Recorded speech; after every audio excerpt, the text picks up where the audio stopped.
Halo, assalamualaikum warahmatullahi wabarakatuh. Salam kenal teman-teman, nama saya Eman. Dan saat ini kita itu sedang memasuki masa new normal.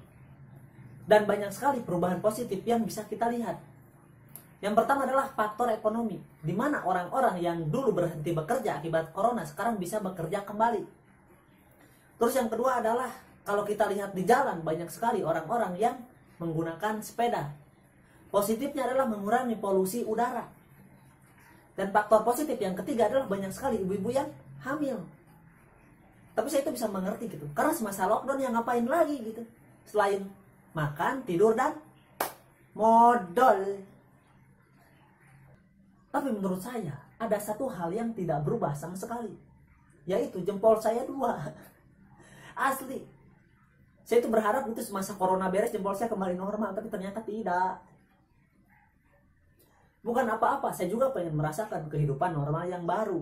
Karena dulu semasa pacaran saya pernah ditolak sama calon mertua hanya gara-gara jempol saya bercabang. Dan alasannya adalah mereka takut jempol saya itu nular. Emang TBC nular? TBC nular diakibatkan karena batuk atau bersin haji itu muncrat. Jempol nular diakibatkan karena apa? Salaman, nyaweda korong bisa disalamankan nular.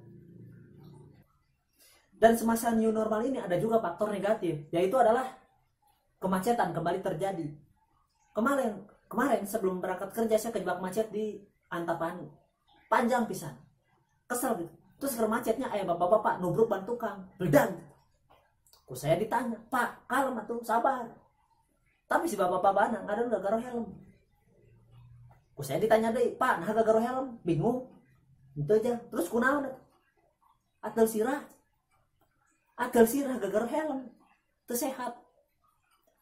Pak, lamun atel sirah nah helmnya tadi buka coy, jangan lamun atel bujur buka calana tuh ente sih.